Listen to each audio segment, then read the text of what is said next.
This Ramzan transmission is brought to you by OK Estate and Builder, Cosmos Realtor and Builder, M&G Shipping Line, Al Ibrahim Eye Hospital, Arfat Estate and Marketing. In association with One World Builder, Help International Welfare Trust, Bombay Lighthouse, Musani Electronics, Shan Marketing, Mehman Lawyers Forum, Bilwani Law Associates, North City School of Arts, Students Right Way, Al Mariam Real Estate, H. Dandor Production, Hoor Kitchen and Catering, Home Solution Real Estate and Builders, Bahria Town, Karachi, H&H Homeopathic and Hajama Clinic, Pakistan Mehman Gujarati Movement.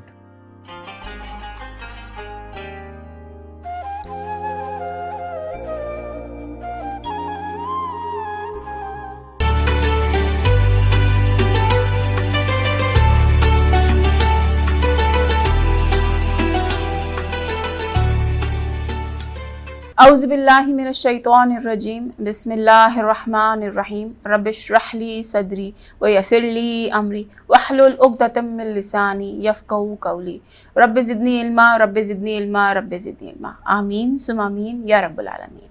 अस्सलाम वालेकुम नाज़रीन, मैं हूँ doctor हिरानीज़ बुम्बिया और आज हम आपके साथ सेहतमंद रमज़ान में हाज़िर हैं।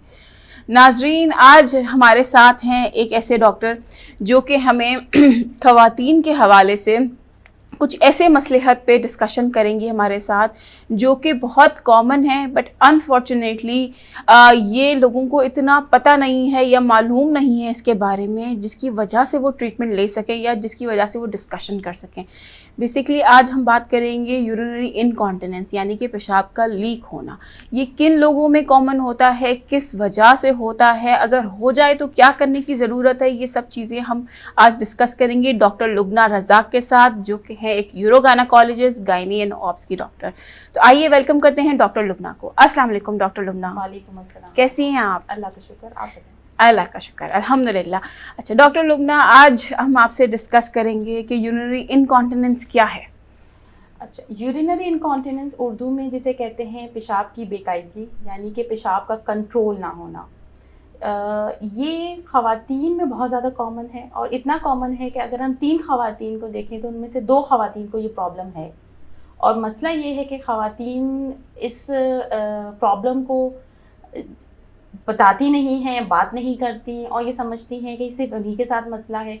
और ज़्यादातर लोगों को ये भी है दिमाग में बात, या सोचते हैं कि क्योंकि उम्र बढ़ रही है या हमारी उम्र है, इसकी वजह से ये प्रॉब्लम है और इसका इलाज मौजूद नहीं है। जबकि यूरिनरी इनकॉन्टिनेंस जितना कॉमन है और इसका इलाज भी मौजूद है, और इलाज कोई बहुत लंबा अरसा नहीं लेना पड़ता, 3 महीने से 6 महीने का इलाज, और आप बिल्कुल एसिम्प्टोमेटिक, बिल्कुल सिम्टम्स फ्री हो जाते हो और सारे जो इनकॉन्टिनेंस, जो यूरिन लीक होता है, उसका मसला बिल्कुल ठीक हो जाता है। ठीक है। अच्छा डॉक्टर लुबना, आप ये बताइए कि यूरिनरी इनकॉन्टिनेंस या पेशाब का लीक होना किन लोगों में ज़्यादा पाया जाता है? देखें, जो यूरिनरी इनकॉन्टिनेंस, इसकी मुख्तलिफ इकसाम हैं। एक होता है स्ट्रेस यूरिनरी इनकॉन्टिनेंस, जैसे कि खांसी आई, छींक आई तो यूरिन का लीक हो गया। ये जो इनकॉन्टिनेंस होता है ज़्यादातर जो कम उम्र की ख़वातीन हैं, जैसे 30 से 50 साल की जो उम्र की ख़वातीन हैं, उनमें ये कॉमन मौजूद होता है।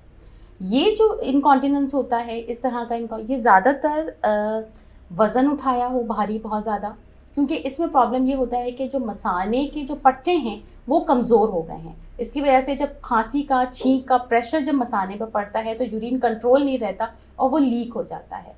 तो उसमें उसकी जो वजूहात होती है, उसमें ये होता है कि मोटापे का होना, कोई अगर ओबीस है तो हो, बहुत ज़्यादा अगर वज़न हो और एकदम से उसने कम किया हो तो, क्योंकि मसाने के इर्द गिर्द के जो फैट होता है या जो पट्टे हैं वो कमज़ोर हो जाते हैं। प्रेगनेंसी का होना, बच्चों में ज़्यादा वक्फ़ा ना हो, ठीक है, जल्दी जल्दी जिनमें हमल होते हैं उनमें, जिनकी नॉर्मल डिलीवरीज़ हों जिसमें बहुत ज़्यादा ज़ोर लगाया हो, या प्रोलॉन्ग लेबर जिसे हम कहते हैं वो हो, या इंस्ट्रूमेंटल डिलीवरी हो, फॉर्सेप्स से या वैक्यूम से, औजार से जो डिलीवरी हुई हो, उन लोगों में हमने ये देखा है कि ये जो स्ट्रेस इनकॉन्टिनेंस वाला जो प्रॉब्लम है वो ज़्यादा पाया जाता है बानिस्बत उसके कि जिनमें ये सारे वजूहात नहीं होती। इसके अलावा जो दूसरी टाइप की इनकॉन्टिनेंस है, जिसे हम कहते हैं अर्ज यूरिनरी इनकॉन्टिनेंस, जिसमें ये है कि आपको पेशाब महसूस हो और वॉशरूम तक ना जा सके और उसमें लीक हो जाए, और अगर लीक भी ना हो तो हर थोड़ी थोड़ी देर बाद, जैसे हर घंटे घंटे में आपको अगर पेशाब महसूस होता है या उससे भी कम होता है, और जब आप कोई काम कर रहे हो आपको पेशाब महसूस हो, आप वो कंट्रोल ना कर पाएँ और आपको हर काम छोड़ के भागना पड़े, तो ये है अर्ज यूरिनरी इनकॉन्टिनेंस। इस तरह का जो इनकॉन्टिनेंस होता है ये ज़्यादातर बढ़ती उम्र के साथ होता है। ऐसा नहीं है कि कम उम्र में नहीं होता, हो सकता है, लेकिन ज़्यादातर जो हमने देखा है वो 50 से ऊपर की जो ख़वातीन होती हैं उनमें होता है। उनमें होने का सबसे जो वजह होती है वो होता है कि आपकी बॉडी में जो कि उम्र के साथ साथ हार्मोन की डेफिशिएंसी हो जाती है, जैसे मेनोपॉज हो जाता है, तो उनमें हमने देखा है कि उनके हार्मोन्स आपके बहुत ज़्यादा रोल प्ले करते हैं यूरिन की कॉन्टिनेंस को मेंटेन करने में, और उस पर ब्लैडर पे इफ़ेक्ट करते हैं। तो उनमें हमने देखा है कि हार्मोन की डेफिशिएंसी, फिर जिनको इन्फेक्शन यूरिन का रहा हो उनमें जो आपका ओवर एक्टिव ब्लैडर हो जाता है, ब्लैडर की कैपेसिटी कम हो जाती है। अगर बच्चेदानी में कोई रसौली है वो अगर प्रेशर डाल रही हो तो एक वजह होती है कि इनकॉन्टिनेंस हो जाता है। फिर मसाने के जो पट्टे हैं, जो पेल्विक फ्लोर मसल्स हैं, वो वीक हो जाएं तो हो जाता है। जिन्हें प्रोलैप्स होता है, प्रोलैप्स मतलब ये कि भर्म की जगह का बाहर आ जाती हैं या मसाना जो है अपनी जगह से नीचे की तरफ मूव हो जाता है, तो उनमें भी हमने ये देखा है कि इनकॉन्टिनेंस की प्रॉब्लम जो है यानी अर्ज इनकॉन्टिनेंस ज़्यादा पाया जाता है। ठीक, तो जब अगर अर्ज या यूरिनरी इनकॉन्टिनेंस दोनों के अलग अलग ट्रीटमेंट्स होंगे, जी बिल्कुल। ठीक है। तो सबसे पहले, क्योंकि ये प्रेग्नेंट खवातीन में भी आपने कहा कॉमन होता है स्ट्रेस इनकॉन्टिनेंस हमारा, और यंग फीमेल्स ज़्यादा इसको मतलब कि मतलब उनके लिए ज़्यादा प्रॉब्लमेटिक होता है, क्योंकि उनको घर बच्चों को भी देखना है, जाना भी है, तो और वो ज़्यादा कॉन्शियस भी है आजकल की जनरेशन। तो वो जो प्रेग्नेंट फीमेल्स हैं या पोस्टपार्टम जिनको ये इश्यूज हो रहे होते हैं, क्योंकि प्रेगनेंसी में तो ये होना बहुत कॉमन है कि छींक से और से होना, तो वो तो उसमें कहते हैं कि कोई बात नहीं है, तो क्योंकि वेट से रिलेटेड होता है ना, वो तो बेबी वेट से रिलेटेड होता है। तो अब पोस्टपार्टम अगर किसी को ये स्ट्रेस इनकॉन्टिनेंस है या मल्टीपल प्रेगनेंसीज के बाद ही किसी को अगर है स्ट्रेस इनकॉन्टिनेंस, तो उनके लिए आप क्या करेंगी, किस तरह उनको हम ट्रीट करेंगे? देखिए, जो खवातीन जिनको पेशाब का प्रॉब्लम प्रेगनेंसी में रहा है, जैसे खांसी आई, छींक आई तो लीक हो गया, क्योंकि प्रेगनेंसी में हम जो दवाइयाँ हैं वो नहीं दे सकते हैं जो उससे रिलेटेड हैं, जो इनकॉन्टिनेंस रिलेटेड, क्योंकि वो बच्चे पर इफ़ेक्ट करती हैं। प्रेगनेंसी के फ़ौरन बाद जैसे स्ट्रेस इनकॉन्टिनेंस है, उसके लिए सबसे पहले जो फर्स्ट लाइन ट्रीटमेंट आती है उसमें जो कुछ एक्सरसाइजेज होती हैं, एक्सरसाइज जो होती हैं पेल्विक फ्लोर मसल्स की, यानी कि वो पट्ठों की एक्सरसाइजेज जो मसाने के साथ लिंक करती हैं, जैसे पेल्विक फ्लोर मसल्स हैं जिन्हें दूसरी ज़बान में कीगल एक्सरसाइजेज भी कहा जाता है। वो आपका फिजियोथेरेपिस्ट या आपका यूरोगायनेकोलॉजिस्ट वो आपको बताएगा कि वो कौन से पेल्विक फ्लोर मसल्स हैं, क्योंकि हर कोई अप्रिशिएट नहीं कर पा रहा कि कौन से पेल्विक फ्लोर मसल्स हैं।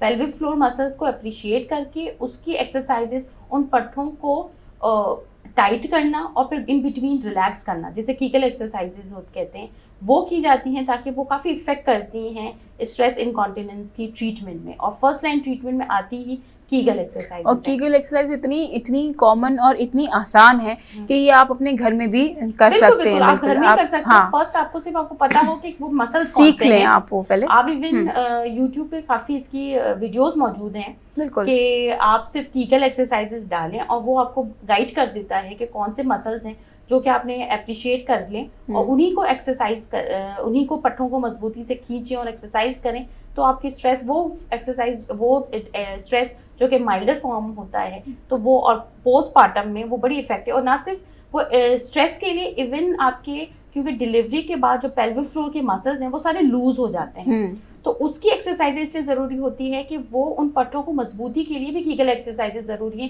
ताकि इन फ्यूचर जो है प्रोलैप्स ना हो या वो जगह लूज ना हो जाए, ढीली ना हो जाए। तो वैसे भी पोस्टपार्टम वाले पीरियड में कीगल एक्सरसाइजेज ज़रूरी होती हैं, ताकि ना सिर्फ स्ट्रेस को, even overall pelvic floor muscles को वो टाइट करे, ताकि प्रोलैप्स या जो कि हर्म की जगह जो बाहर आ जाती है, मसाना लूज होना शुरू हो जाता है, पॉटी की जगह जो फील होती है कि लूज हो रही है, उन सब के लिए इफेक्टिव होती है, बहुत इफेक्टिव है।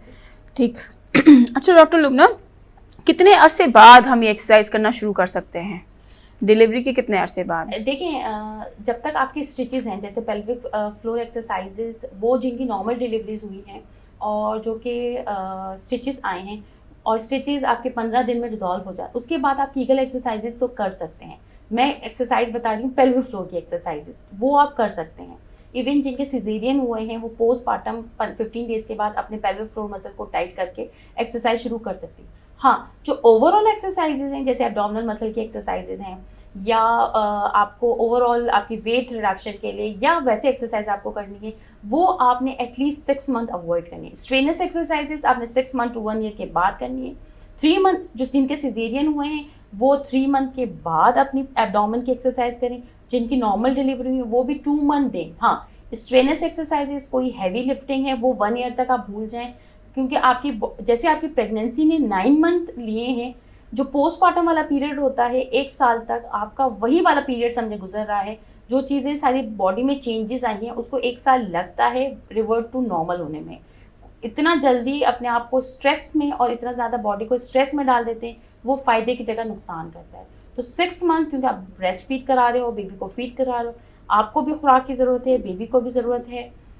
हेल्दी खाना खाएं और एक्सरसाइज, लाइट सी एक्सरसाइज, वॉक इज़ गुड। हाँ, कोई स्ट्रेनस एक्सरसाइजेज हैं, कोई जंपिंग वाली एक्सरसाइजेज हैं, कोई वेट लिफ्टिंग वाली हैं, वो 6 मंथ अवॉइड करें। ठीक है। अच्छा, अब ये यूरिनरी इंकॉन्टिनेंस जो कि बड़ी उम्र की ख़वातीन को होती हैं, जो हार्मोनल डेफिशिएंसीज़ की वजह से होती हैं या मल्टीपल और दूसरे इसके कॉजेज़ हैं उसकी वजह से होती हैं, उन ख़वातीन में आप क्या एडवाइस करती हैं? देखिए, वो ख़वातीन जिनको ये वाली प्रॉब्लम है, उनके लिए मेडिकल ट्रीटमेंट मौजूद है।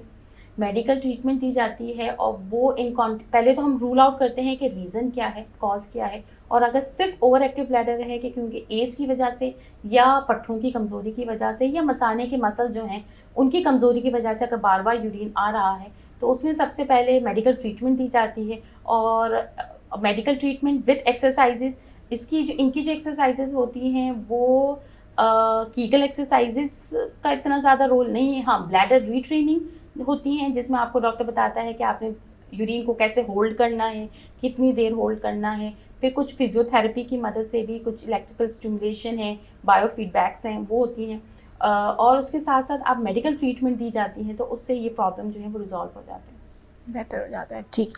अच्छा, आपने हमें एक बात बताई थी प्रोलैप्स, जो है यूट्राइन प्रोलैप्स जिसको हम कहते हैं, उसके लिए क्योंकि ये मल्टीपल जिनकी प्रेगनेंसीज होती हैं या जो लेट एज में ये हमारे सामने ज़्यादा आता है, जिसमें ख़वातीन इस मसले के साथ आते हैं कि कोई चीज़ बाहर महसूस हो रही है और इसके अलावा पेशाब हमारा बार बार रुक रहा है, तो उन ख़वातीन के लिए क्या, क्योंकि उसकी मल्टीपल स्टेजेस हैं, उसके हिसाब से आप किस तरह उसको ट्रीट करते हैं? प्रोलैप्स जैसे हर्म की जगह का बाहर आना, उसमें क्योंकि हर्म की जो जगह है उसमें 3 चीज़ें बाहर आ सकती हैं। एक है मसाना, एक है बच्चेदानी और एक है पॉटी की जगह जिसे हम रेक्टम कहते हैं। अगर सारी चीज़ें बाहर हैं, इसकी 5 स्टेजेस हैं। अगर माइल्डर फॉर्म में एक जैसे फर्स्ट स्टेज है जिसमें ये होता है कि बहुत हल्का सा सिर्फ मुंह तक चीज़ें जो बाहर आए, जैसे स्टेज 1 का, उसमें तो ये होता है कि एक्सरसाइजेस का रोल है। एक्सरसाइज करते हैं तो वो चीज़ें टाइट हो जाती हैं। जैसे मैंने कहा, पोस्ट डिलीवरी आप पेल्विक फ्लोर एक्सरसाइज करें तो वो प्रोलैप्स इन फ्यूचर होने से बचाता है। प्रोलैप्स एक दफ़ा अगर हो जाता है तो उसकी जो ट्रीटमेंट होती है वो सर्जिकल होती है। उसमें ये होता है कि जो चीज़ें बाहर आ गई उसे मरम्मत करके वापस उसकी जगह पर करना है। मसाना अगर बाहर आ गया है तो उसको कोई और दवा अंदर नहीं कर सकते, और पूरी दुनिया में कोई ऐसी दवा बनी नहीं है। सर्जरी होती है, सर्जरी कोई पेट कट के नहीं होती, नीचे से ही उसी जगह की सर्जरी हो जाती है, बहुत ईजीली हो जाती है, ऐसा कुछ मसला नहीं होता। मसाने को उसकी जगह, बच्चेदानी को उसकी जगह पर और पॉटी की जगह को उस पर रख कर उस पर स्टिचेस करके उसको ठीक किया जाता है। हाँ, ये वापस ना हो या जिन्हें ना हो उसके लिए कुछ एहतियात होती है कि जैसे भारी वज़न का उठाना। ख़वातीन को हम ये कहते हैं कि 5 किलो अपना लिमिट रखें। 5 किलो से ज़्यादा वज़न नहीं उठाना चाहिए, वो सबको, उनको नहीं जिनको प्रोलैप्स है, बाकी सबको, क्योंकि कुदरत ने वो जगह वीक बनाई, मतलब वो वीक है क्योंकि वहाँ से बेबी की डिलीवरी होनी है, तो वहाँ पर जो हम वज़न उठाते हैं वो सारा प्रेशर उसी जगह पर डालते हैं, तो वज़न ना उठाया जाए। दूसरा, कब्ज़ का ना हो। अगर कब्ज़ रहेगा तो जितना स्ट्रेन करोगे तो वो जगह प्रोलैप्स हो। फिर इसके बाद स्ट्रेनिंग करना, ख़ास तौर पर उखड़ू बैठना और उसी जगह स्ट्रेन करना। और दूसरी बात ये कि वज़न का ज़्यादा होना, अगर कोई मोटापा है तो सारी चीज़ें फिर आपकी फैमिली में अगर हिस्ट्री हो तो वो सारी वजूहात बनती हैं प्रोलैप्स की। ठीक है। डॉक्टर लुबना ने आज हमें बहुत सारी बातें बताई यूरिनरी इनकॉन्टिनेंस की और प्रोलैप्स की, जो कि मुश्किल से लोग आइडेंटिफाई करते हैं और उसका ट्रीटमेंट बहुत मुश्किल से कोई मतलब कि उसको लेने आता है, क्योंकि हमें आइडेंटिफाई नहीं कर पाते कि ये सारी प्रॉब्लम्स हैं जो कि काफ़ी कॉमन है हमारी पॉपुलेशन में। थैंक यू डॉक्टर लुबना, आज हमने हमें इसके बारे में बताया। आप कोई आखिरी मैसेज देना चाहेंगे हमारे नाज़रीन को? मैं सिर्फ सबको सुनने वालों को यही कहना चाहूँगी कि इस तमाम प्रॉब्लम जैसे प्रोलैप्स है और इनकॉन्टिनेंस है, कुछ एहतियात हैं, एहतियात पर अगर अमल करें तो बहुत सारी बड़ी बीमारियों से बचा जा सकता है। और अगर आपको प्रॉब्लम है तो अपने डॉक्टर से डिस्कस करें, प्रॉपर और सही जगह पर जाएं, अपना इलाज कराएं, तो आप अपनी ज़िंदगी को बेहतर बना सकते हैं। Thank you. Thank you doctor Lubna. नाजरीन, उम्मीद है कि आपको ये प्रोग्राम पसंद आया होगा और आपने इससे नॉलेज हासिल की होगी। This is me doctor Hirani's बुम्बिया साइनिंग ऑफ इस अपनेपन के साथ कि अपना बहुत ख्याल रखिएगा। अस्सलाम वालेकुम।